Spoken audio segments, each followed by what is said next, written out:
Dieu désire que nous le connaissions, mais il veut également que nous sachions ce qu'est son appel et l'héritage qu'il a dans ses seins. En d'autres termes, il désire nous faire connaître ce qu'il a fait et ce qu'il continue de faire d'éternité en éternité, en résumé, ce que représente son plan éternel et son dessein.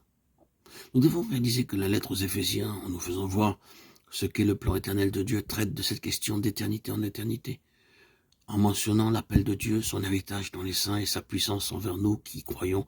Paul tend à nous dire que, afin que nous connaissions vraiment le plan éternel de Dieu et ce qu'il fait d'éternité en éternité, nous avons besoin de voir le lien qui existe entre son plan éternel d'une part et d'autre part son appel, son héritage et sa puissance envers nous.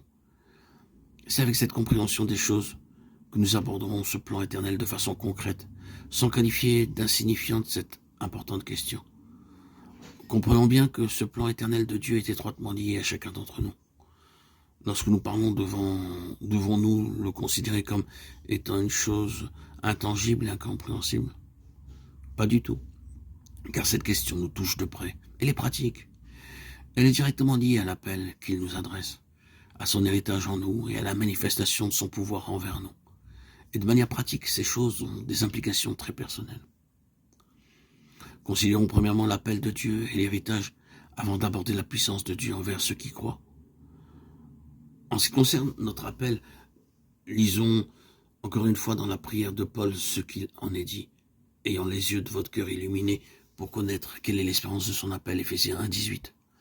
Nous pouvons nous demander si beaucoup de chrétiens savent qu'il y a une espérance devant eux. Cependant, cette espérance, pour beaucoup de ceux qui la possèdent, se situe tout simplement dans les cieux.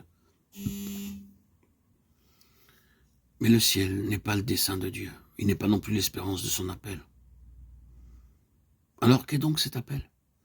Il nous a choisis en lui avant la fondation du monde pour être saints et irrépréhensibles devant lui dans l'amour. Éphésiens 4.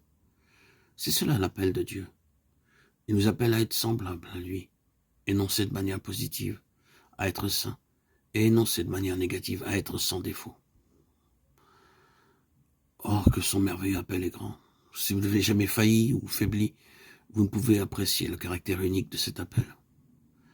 Mais si toutefois vous avez expérimenté quelque chose de la profondeur de votre faiblesse et de votre incapacité, vous le saisirez avec tendresse. Vous direz, merci Seigneur, tu m'appelles à être saint, tu m'appelles à être irrépréhensible, tu m'appelles à être parfait comme toi-même. Loué soit le Seigneur. Un jour, son dessein en nous se réalisera. Qu'importe notre faiblesse, notre inutilité, que nous soyons souvent blâmables, un jour, nous serons introduits par Dieu devant sa face, dans un état de sainteté sans tache, comme il est lui-même. C'est l'explication du choix de l'appel de Dieu envers nous. Nous savons ce que signifie cet appel béni. Être semblable à Dieu.